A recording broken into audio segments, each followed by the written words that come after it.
Целта на оваа средба е исто така да ја поттикнеме и да ја охрабриме заедницата, за да ги споиме заедничките интереси и повисоките цели.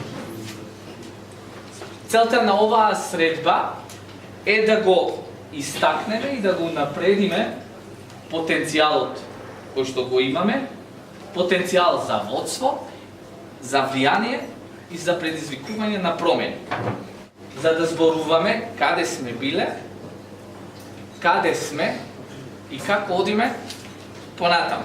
Овие 2 дена ќе ме радува ако најдам луѓе кои што веруваат во идејата дека ние можеме да бидеме предводници на процесите во следните 20 години, не само кога станува збор за ромското прашање, генерално во општеството, иако како припадници на заедница имаме многу мало влијание. Колко сме далеко у односу на други.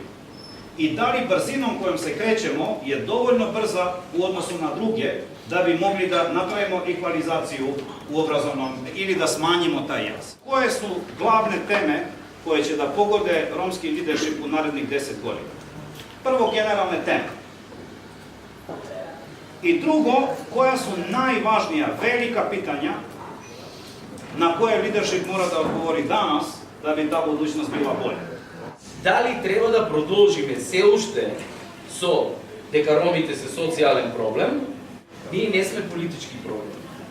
Нити на една држава, нити на Европската унија, нити на Америка. Како да повеќаваме конкурентност и инвестиции, да можеме да уедначаваме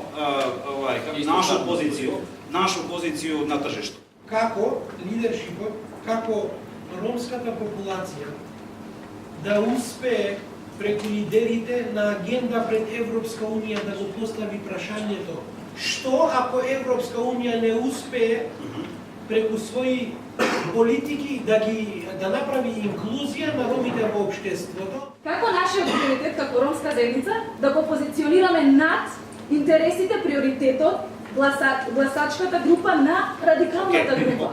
Може би на некои европски народи и држави не им одговара ромите да имаат многу силна позиција, бидејќи бројни сме во Европа.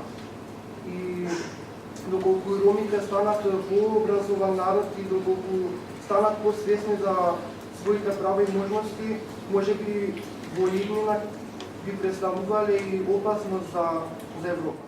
Ние создаваме генерација која што се образува. Тренд е дека ја губиме од местото на живење. Прашање е дали треба да продолжиме со таквите интервенции, но при тоа да си одговориме дали сакаме на европско ниво да се организираме или на локално. Имаме тренд сега на попис. И на попис се јавува Државниот завод за статистика и дека етничката графа ќе се брише. Не? И ние пак седиме да чекаме да се позиционираме и слично. Не ја ставаме нашата позиција и чекај. Дај да преземеме нешто. Како да успееме етнички ромското прашање да го држиме на агенда во Македонија? Дали ние во наредните 10 години ќе се отрезниме и ќе најдеме механизам како да се заштитиме во граѓанскиот концепт, пошто никој не може да го собере тоа. Тоа ќе оди со се позабрзано темпо.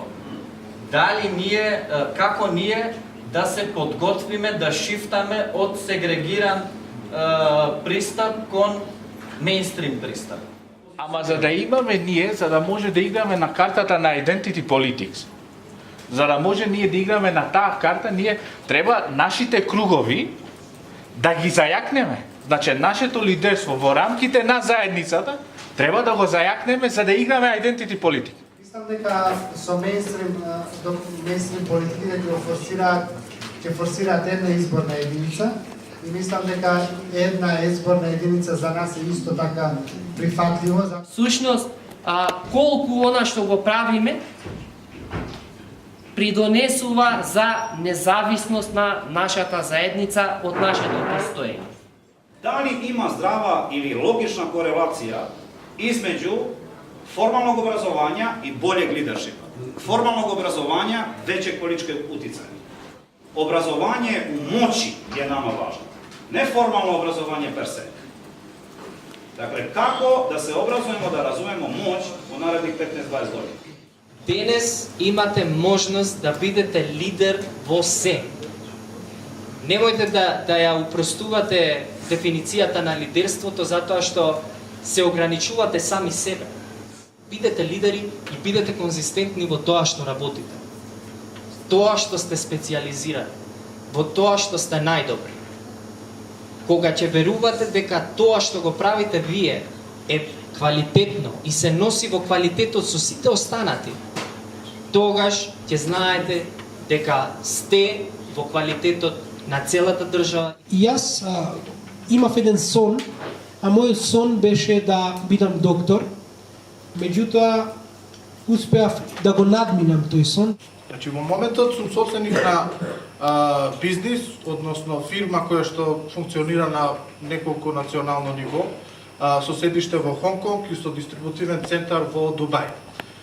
Што работиме? Произведуваме софтвер и хардвер, произведуваме наш софтвер, односно програма за рекламирање, која што е инсталирана и патентирана на наш производ, односно мобилен телефон кој што се вика Biontel. Учив дека не секогаш треба да одбиете нешто кога ви го нудат. Секогаш треба да си ги одмерите зборовите што ги кажувате. Научив дека треба да преговарате и да се борите за тоа што го сакате, никој нема да ви го даде на тацна. И научив дека во животот, а посебно во политиката, нема вечни пријатели и непријатели. Тоа е една ситуација која што постојано се менува. И сега нашето политичко лидерство, уште пред ние вака да седнеме да ја креираме позицијата, нашето политичко лидерство размислува за собствените индивидуални интереси.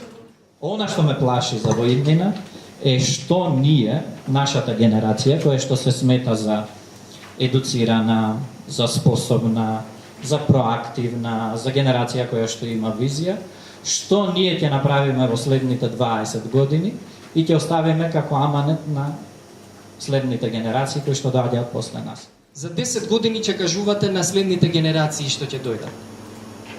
Што вие ќе превземете во ваши можности да направите за следните генерации да бидат по-добри од вас.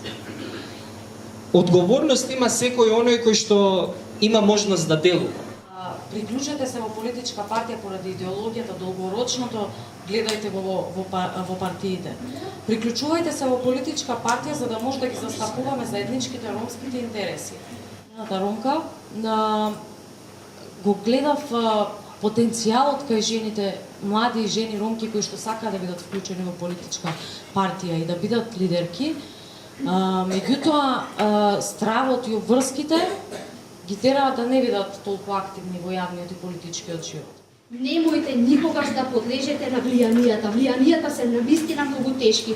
Меѓутоа, верувајте во вас. Тогаш не се случило сите на едно место за една цел да се собереме. Да вратиме довербата меѓу нас, затоа што многу е битно во еден ваков процес да имаме доверба едни со други, за да продолжиме понатак. Секој што ќе ви каже ром дека е на некоја позиција и тој не е одговорен за вашата и нашата имнина, до таму каде што сме стасани ние и ромската заедница, мислам дека не сака да превземе одговорност. Кога ќе го подигнете нивото на моралност дека ние сме едно семејство и дека треба да се грижиме за моралот и достоинството на нашиот колега, тогаш ќе се почитувате повеќе. Сметам дека ќе може барем да се обединиме на еден начин, да може заедно да делуваме, да се направи стратегија. Имаме многу приоритети кои што не обединуваат, а помалку причини кои што треба да не разединуваат. За мене, свака фрагментација веќе меѓу нама нас само слаби. Dakle, svaka veća koherentnost među nama nas jača. Ние треба да се подржуваме еден со друг. И треба да знаеме дека ако еден од нас е јак, тогаш сме сите јаки. После оваа средба да преземаме повеќе акции и да не останеме само на нормативни препораки, она што цело време го слушаме на повеќе средбите од оваков тип.